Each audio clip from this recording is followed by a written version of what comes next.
Yo yo yo, c'est Anto, j'espère que vous allez bien. Aujourd'hui on se retrouve pour une nouvelle vidéo. Petit aparté direct, aujourd'hui c'est l'arrivée de Messi au PSG. Franchement, voilà, j'arrive pas trop à y croire. Du coup je suis en pleine forme, c'est une bonne journée aujourd'hui. Et en plus de ça, je vous présente aujourd'hui une paire qui est ultra lourde. Et donc ça me met de bonne humeur. Avant de commencer, si vous me découvrez avec cette vidéo, n'hésitez pas à vous abonner parce que voilà, je sais qu'en théorie, les vidéos unboxing ça fait un peu plus de vues. Sur la chaîne, je fais d'autres vidéos avec des sujets intéressants aussi. Du coup, n'hésitez pas en tout cas. C'était la petite promo, mais en tout cas, aujourd'hui, on est parti pour parler de la nouvelle Nike en collaboration avec Para sur un modèle de Dunk SB. Comme d'habitude, la vidéo sera divisée en deux parties. Une première où je vais vous parler de Para et une seconde où on va tout simplement unboxer la paire. Et du coup voilà, intro fini, on est parti. Alors Para, c'est un artiste hollandais né à Maastricht et maintenant il est basé à Amsterdam. Ça fait 20 ans qu'il exerce, il est illustrateur, peintre, designer, sculpteur et même membre de 2 groupes de musique. À côté de ça, j'ai vu récemment qu'il vendait aussi ses animations sous forme de NFT. Les NFT, si vous savez pas, ce sont ces œuvres d'art numériques qui sont authentifiées par rapport à une technologie qui s'appelle la blockchain. Voilà, sans rentrer dans les détails, mais en tout cas, c'est un artiste ultra polyvalent. Mais avant de faire tout ça, il commence en faisant des affiches musicales pour les événements qui se passent à Amsterdam. Et c'est comme ça qu'il construit sa carrière et développe son style. On trouve chez lui un style inspiré par le pop art, ce mouvement culturel qui date de fin 50, courant années 60. Et concrètement, ça donne des œuvres colorées avec une palette de couleurs assez définie, autour du bleu, du rouge et du rose aussi. Mais cependant, on retrouve pas trop des couleurs comme le jaune ou le vert parce qu'il est un peu moins à l'aise avec ça. This yellow hurts my eyes and it never works with my drawings. Green, you know, those two, I don't know, you know. Et dans la forme, on retrouve des personnages dans différentes situations. Ces personnages-là ont une particularité, c'est que leur visage est assez original, c'est qu'ils vont avoir un bec. C'est vraiment sa marque de fabrique puisque ils trouvent qu'avoir des visages trop réalistes pourrait te faire rappeler quelqu'un que tu connais, etc. Et en fait, c'est pas du tout ce qu'il veut dans ses œuvres. Et il travaille aussi souvent la typographie, où on retrouve souvent des phrases drôles sur ses œuvres. Avec ce style assez identifiable, il va être exposé à l'international, une première fois aux États-Unis en 2012 à San Francisco, au musée d'art moderne. Là-bas, il va réaliser une œuvre de 18 mètres composée de différents personnages et d'écritures. Et ensuite, il sera exposé dans plusieurs villes du monde, que ce soit Londres, Paris, New York, Barcelone aussi. Ce qui est bien, c'est qu'il a su plaire aux galeries et en même temps toujours être respecté par le milieu plus underground. Lui qui vient du milieu du skate, il voulait de base devenir skater pro, mais au final, de fil en aiguille, il en est arrivé à devenir l'artiste qu'on connaît. Et dernier point pour cette présentation, c'est les collaborations. Para en a fait beaucoup, je vais vous en citer quelques-unes. Il a par exemple travaillé avec Ben & Jerry's et Heineken pour des campagnes de marque. Il a aussi travaillé avec une marque de vélo londonienne, Roman Cycling, pour du textile et en même temps le design d'un vélo qui a été mis aux enchères, il me semble. À côté de ça, on a aussi des collaborations avec Vans ou la Société Générale pour la Coupe du Monde de rugby en 2017. Stussy aussi, avec des t-shirts qui étaient plutôt sympathiques en 2012, je crois. Et la dernière marque dont je voulais parler, c'est bien sûr Nike, puisque voilà, on va parler de Nike aujourd'hui aussi. Et il a aussi une certaine relation avec cette marque-là, puisqu'il collabore avec depuis 2005. Et en 2005, ils ont sorti ensemble le gros banger, cette paire qui est assez mythique dans la basket, c'est la Nike Air Max One Amsterdam, qui est limitée à environ 300 exemplaires. Une autre version de la paire devait sortir de base, c'était un modèle orange et bleu, mais il a été annulé pour plusieurs raisons. La Amsterdam du coup aujourd'hui fait partie de ces paires qui valent des milliers d'euros. Au fil des années, il enchaîne les collaborations avec Nike. Franchement, moi je trouve que c'est presque un sans faute. J'ai un gros bémol, c'est le modèle Spiridon qui franchement personnellement je déteste, mais à côté de ça, il y a la Air Max One de 2018 qui franchement pour moi est ma paire préférée de lui je pense.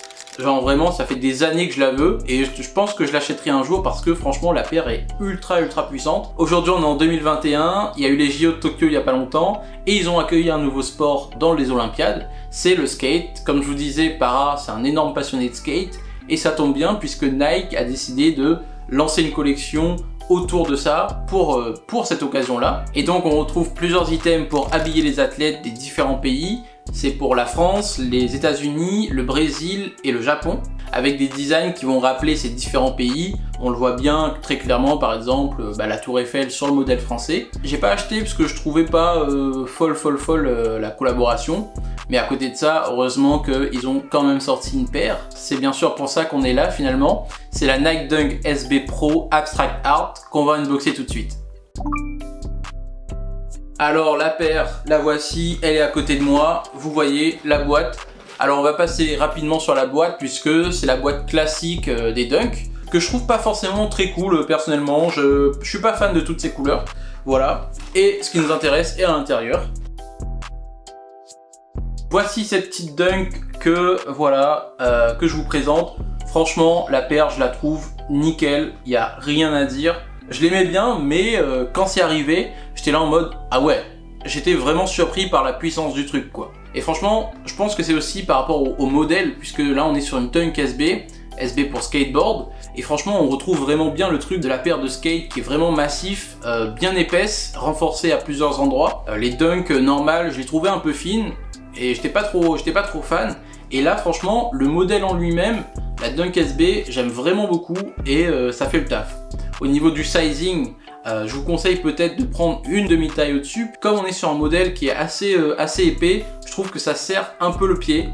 C'est vraiment un tout petit peu, hein. Mais si par exemple vous voulez peut-être avoir un peu plus d'espace dans la paire ou quoi, c'est peut-être cool d'essayer une demi-taille au-dessus. Au niveau des matériaux, on est du coup sur un cuir qui est couleur crème et qui est bien doux au toucher. À côté de ça, on a l'illustration qui est sur une toile tissée tout simplement. Comme sur sa précédente Dunk, on retrouve du coup un swoosh qui est pas complet, qui va pas jusqu'à l'arrière de la paire. Ce swoosh là, du coup, il est bien contrastant avec sa couleur noire. Encore une fois, très bon choix de la part de Para. À l'arrière de la paire, on retrouve un peu le truc classique d'un côté, il y a le mec qui collab et de l'autre, Nike simplement. L'intérieur de la paire en couleur est aussi très sympa et franchement, je trouve que la paire est vraiment bien équilibrée dans le sens où les motifs sont assez présents et les couleurs sont pas forcément...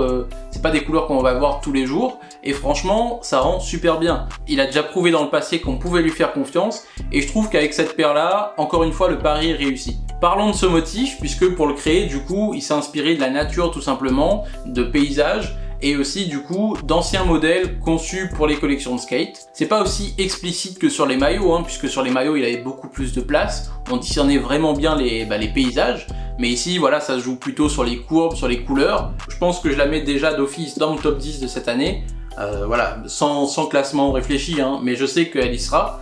Et pourtant, il y a quand même un gros défaut là-dessus, c'est la matière, en particulier le cuir qui est d'apparence très beau, il déteint. Ça c'est un gros problème puisque on m'a renvoyé une story d'une meuf qui s'était fait avoir par la pluie.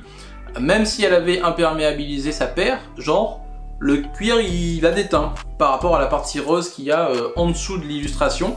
Et franchement, ça c'est vraiment gros point noir. Même si je suis quelqu'un qui va regarder la météo avant de sortir, bien choisir sa paire, mais franchement, si ta paire même imperméabilisée se fait avoir comme ça, c'est vraiment relou. Au niveau de la qualité, au niveau de la colle et tout, ça va, c'est cool. Au niveau du prix, je l'ai acheté à 360 € sur StockX comme d'habitude, mais peut-être que ça a un peu baissé hein, puisqu'il y a eu d'autres sorties après mon achat. Au-delà de ça, je vous ai préparé quelques outfits puisque la paire est tellement cool. Je suis resté en plus un peu dans le thème de Para, etc. Puisque voilà, comme vous voyez, j'ai un t-shirt Para, j'ai aussi un pull Para, du coup je les ai accordés avec la paire et aussi d'autres choses. Une parka notamment de chez J.W. Anderson que je viens d'acheter, qui franchement est très cool. J'aime beaucoup les outfits en tout cas, et comme je vous l'ai dit tout à l'heure, c'est une paire qui aborde des couleurs pas communes je trouve, et donc les gens je pense vont kiffer assez rapidement. En tout cas c'est la fin de cette vidéo, j'espère qu'elle vous a plu, n'hésitez pas à me donner votre avis comme d'habitude dans les commentaires. Franchement moi j'aime beaucoup la collaboration, Para je trouve que c'est quelqu'un de très fort, il fait des belles choses, et en plus de ça, ça a l'air d'être un gars sympa, donc c'est cool. Les abonnements, les pouces en l'air, et on se retrouve la prochaine fois pour une nouvelle vidéo. Du love en excès, Vixen dans mes clips.